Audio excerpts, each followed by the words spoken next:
నమస్తే. కన్య రాశి వారికి సంబంధించి 2026 సంవత్సరం ఎలా ఉందో మనం తెలుసుకుందాం.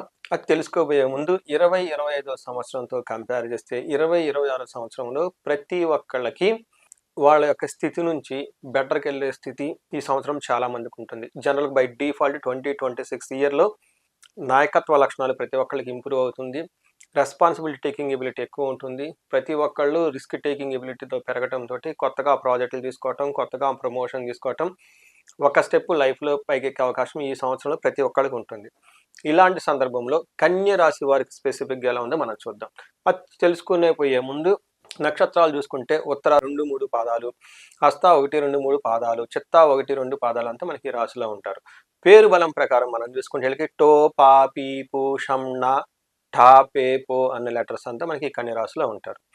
ఇందులో గ్రహాల స్థితి చూస్తే శని కానివ్వండి, రాహు కానివ్వండి, కేతువులు కానీ ఈ యొక్క టోటల్ ఇయర్ అంతా ఒకే ప్లేస్లో ఉన్నారు. లాస్ట్ డిసెంబర్లో మాత్రం రాహు కేతువులు మారుతూ ఉన్నారు. అయితే ఇక్కడ నాలుగో ఒక ముఖ్యమైన గ్రహం మారేది ఏంటంటే గురువు ఇల్లు జూన్ 2న మారుతూ ఉన్నారు.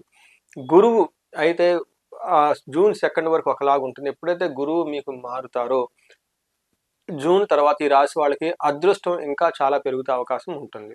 ఈ రాశి వాళ్ళకి గమనగా 2025లో చూస్తే గ్రహణం ద్వారా వీళ్ళకి కొంచెం ఇబ్బందులు పడ్డారే కానీ సహజంగా ఈ రాశి వాళ్ళకి చాలా బాగుందని మనం తెలుసుకోవాలి. తటస్థంగా ఉంది, బెటర్గా ఉంది తప్ప ఇబ్బందులు పడ్డాం, చాలా పెద్ద పెద్ద ఇబ్బందులు అన్నవాళ్ళు ఈ రాశి వాళ్ళు చాలా చాలా తక్కువ. ఇన్ కేస్ ఎవరైనా పడి ఉంటే ఒకసారి ఇండివిజువల్గా జాతకం చూపించుకోవటం చాలా ఉత్తమం. ఈ టైంలో మనం చూసుకుంటే వీళ్ళకి శని గ్రహస్థితిని బట్టి మనం చూసుకుంటే లఘు గోచారం, సూక్ష్మ గోచారం ప్రకారం చూస్తే శని 7వ ఇంట్లో ఉండి వీళ్ళకి ట్రావెలింగ్ ఎక్కువగా ఉంటుంది. ఈ ట్రావెల్తో పాటు ఈ ట్రావెల్ చేయటం ద్వారా అంత ఉపయోగకరంగా కూడా ఏమీ ఉండదు. తర్వాత గురువు 10వ స్థానంలో ఉండి ధనానికి హాని కలిగిస్తూ జాబ్లో ఒక లెథర్జీగా ఒక తటస్థంగా ఉంటారు జూన్ వరకు. అక్కడ నుంచి వీళ్ళకి 11వ స్థానంతో గురువు మూవ్ అవటంతో స్థాన ప్రాప్తి, ప్రమోషన్స్ వచ్చే అవకాశం ఎక్కువగా ఉంటుంది. ధన ప్రవాహం వచ్చే అవకాశం ఎక్కువగా ఉంటుంది. 6వ ఇంట్లో రాహు విశేషమైన యోగ్యతనిస్తూ సంపదలను మీకు ఇస్తూ ఉంటారు. అయితే 12th హౌస్లో కేతు ఉండటంతో ఆధ్యాత్మికంగా చాలా ఎక్కువ ఉంటారు.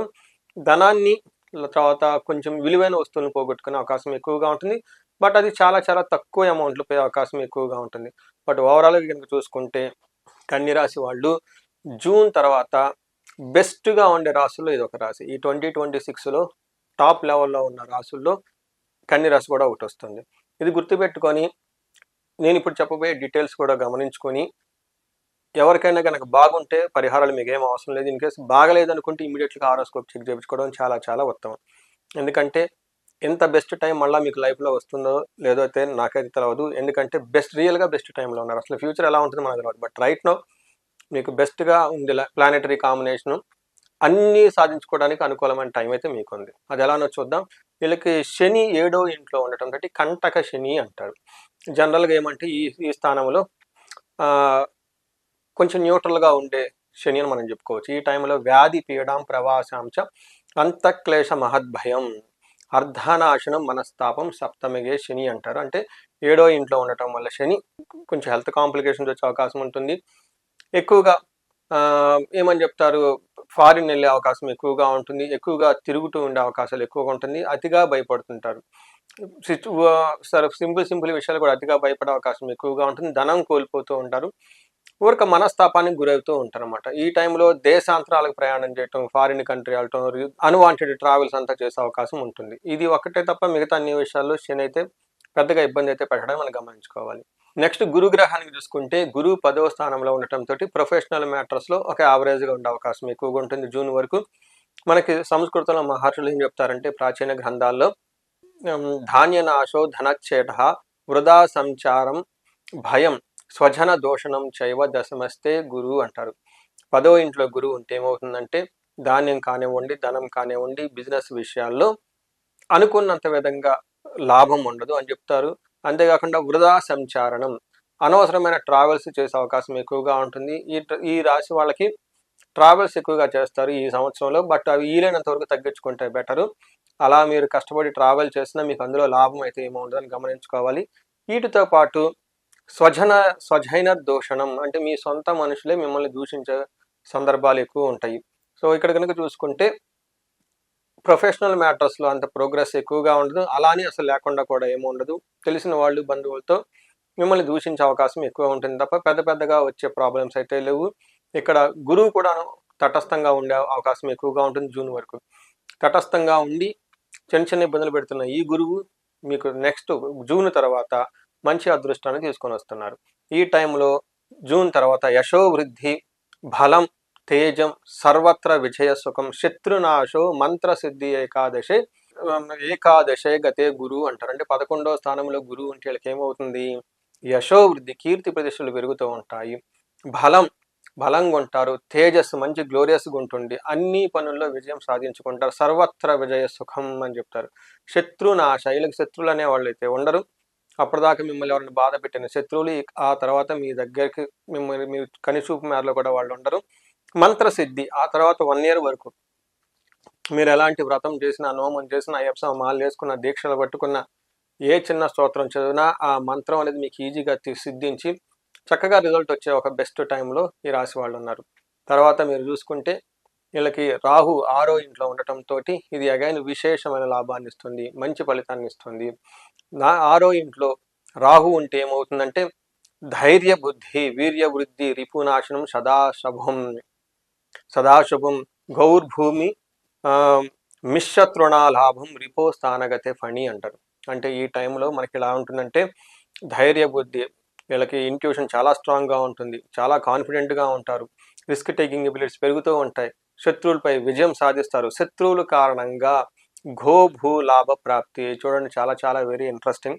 ఈ రాశి వాళ్ళకి శత్రువులే సరెండర్, దాసోహం అనుకొని వాళ్ళ ద్వారా మీకు లాభాలు వచ్చే అవకాశం చాలా ఎక్కువగా ఉంటుంది. చూడండి ఎంత బాగుంది ఈ రాశి వాళ్ళకి. సో ఈ రాశి వాళ్ళకి గ్రహాల ప్రకారంగా అంతా బాగుందని మనం తెలుసుకున్నాం. ఇప్పుడు నక్షత్రం ప్రకారం చూసుకుంటే ఎలా ఉంటుందో, ఉత్తర ఫాల్గుని, హస్త, చిత్త నక్షత్రాలు ఇందులో ఉంటాయి. ఇందులో ఉత్తర ఫాల్గుని నక్షత్రం వాళ్ళకి రాజసమాన సౌఖ్యం, చాలా లగ్జరియస్గా ఉంటుంది, ధనలాభం ఉంటుంది, సుఖం ఉంటుంది, హెల్త్ అనేది చాలా చాలా సౌఖ్యంగా ఉంటారు. ఇంతకుముందు ఉన్న హెల్త్ ఏదైనా సరిగా లేకుండా ఈ టైంలో వీళ్ళకి మంచి ఆరోగ్యంగా ఉండే అవకాశం ఉంటుంది. ఓవరాల్గా కనుక చూసుకుంటే శని వల్ల భయపడే అవకాశాలు ఎక్కువగా ఉంటుంది, చిన్న చిన్న వాటికి అతిగా భయపడే సందర్భాలు ఉంటుంది. నెక్స్ట్ హస్త నక్షత్రం వాళ్ళకి రాజసమాన సౌఖ్యము, ధనలాభము, చాలా హెల్త్ బాగుంటుంది. అయితే వీళ్ళకి మరణము, భయము రెండు చూపిస్తూ ఉంటుంది. ఇక్కడ మీరు అనుకున్న పని ఏదో కాకుండా మధ్యలో ఆగిపోయే అవకాశం ఉంటుంది. మీరు తలపెట్టిన ముందు తలపెట్టిన పనుల్లో ఆటంకాలు వచ్చి ఆగిపోతాయి. ఆ తర్వాత మీరు భయపడతారు, అసలు ఫ్యూచర్ ఉంటుందా లేదా అనేది మీకు ఇందులో కనిపిస్తుంది. హస్త నక్షత్రం వాళ్ళకి. చిత్తా నక్షత్రం వాళ్ళకి సంపదలు ఉంటుంది, రాజసమాన సౌఖ్యం ఉంటుంది, ధనలాభం ఉంటుంది, హెల్త్ కాంప్లికేషన్స్ అన్నీ ఉంటుంది. అయితే ఈ నక్షత్రం వాళ్ళకి మరణము, భయము ఎక్కువగా చూపిస్తూ ఉంటుంది. ఇందాక మాట్లాడుకున్న విధంగా మీకు సంబంధించిన పనులు మధ్యలో ఆగిపోయే అవకాశం ఎక్కువగా ఉంటుంది, భయపడే అవకాశాలు ఎక్కువగా ఉంటుంది. కానీ సంపదల విషయంలో చక్కగా సంపాదించుకుంటారు. సో చూశారు కదండి, ఈ రాశి వాళ్ళకి అన్ని విధాలా చాలా చక్కగా ఉన్న ఒక రాశి ఇది మీకు ఒక గోల్డెన్ పీరియడ్ అయితే చెప్పుకోవాలి. నేను అతిశయోక్తి కాదు, చాలా మందికి లాస్ట్ ఇయర్ కూడా ఇలానే చెప్పాను. ఇన్ కేసు కనుక మీరు ఇలా మంచిగా ఫీల్ అవ్వకపోతే ఇండివిజువల్గా మీ హారోస్కోప్ని చూపించుకోవడం చాలా చాలా ఉత్తమం. ఈ టయాన్ని మీరు మిస్ చేసుకుంటే మరలా ఇంత బెస్ట్ టైం వచ్చేది ఉంటుంది అయితే చాలా కష్టం. ఎందుకంటే అన్ని పెద్ద పెద్ద గ్రహాలన్నీ మీకు చాలా అనుకూలంగా ఉన్నాయి ఈ టైంలో. నెక్స్ట్, ఈ రాశి వాళ్ళు ఎవరికైనా స్టాగ్నెంటెడ్గా ఉండి 35-40 years మధ్యలో ఉండి అప్పటిదాకా లైఫ్ ఎదిగి అక్కడ మీకు ఎదగటం లేదు ఈ టైంలో అనుకుంటే సంథింగ్ రాంగ్ మీ ఇండివిజువల్ జాతకంలో చూపించుకోండి. అవి పితృదోషాలు అయి ఉండొచ్చు, కాలసర్ప దోషాలు ఉండొచ్చు, గ్రహ సంబంధించిన ప్రాబ్లమ్స్ అయినా ఉండొచ్చు, లేదంటే దశాభుక్తి సరిగా ఉండకపోవచ్చు. ఇవి చెక్ చేయించుకొని వాటి తగిన పరిహారాలు చేసుకుంటే లైఫ్ 10 ముందుకెళ్ళే అవకాశం ఉంటుంది. భార్యాభర్తల మధ్య అన్యోన్యత గురించి అన్యోన్య దాంపత్య పాశుపత అభిషేకం, విశ్వావసు గంధర్వరాజు హోమము, తర్వాత ఈ రాశి వాళ్ళకి వీళ్ళ బిజినెస్లు 10 ఎదగటానికి లేదా మల్టీ సోర్సెస్ ఆఫ్ ఇన్కమ్ మీకు రావడానికి స్వర్ణలక్ష్మి విశేష హోమం చేయించుకోవటం, తర్వాత ఎవరికైనా హెల్త్ కాంప్లికేషన్స్గా ఉంటే మృత్యుంజయ హోమం చేయించుకోవటం, సంపూర్ణ శాంతి ప్రక్రియలు ఉంటాయి అవన్నీ చేయించుకోవటం. వీటితో పాటు ఇంకా ఎవరికైనా రాహు యొక్క ప్రభావంతో ఫారిన్ వెళ్ళాలి, అబ్రాడ్లో సెటిల్ అవ్వాలి, లేదంటే ఐటీ జాబ్లో మంచి ఉద్యోగం కావాలనుకునే వాళ్ళకి చండీ హోమం, చండీ పారాయణ, రాహు యొక్క సంపూర్ణ శాంతి పూజలు చేయించుకుంటూ ఉంటే చాలా చక్కగా ఉంటుంది. సో ఈ రాశి వాళ్ళకి సహజంగా బాగుంది కాబట్టి ఇంకా 10 బాగుండాలని నేను కోరుకుంటూ 2026లో మీకు అష్టైశ్వర్యాలు కలగాలి, భోగభాగ్యాలు కలగాలని చెప్పేసి నేను కోరుకుంటున్నాను. నమస్తే.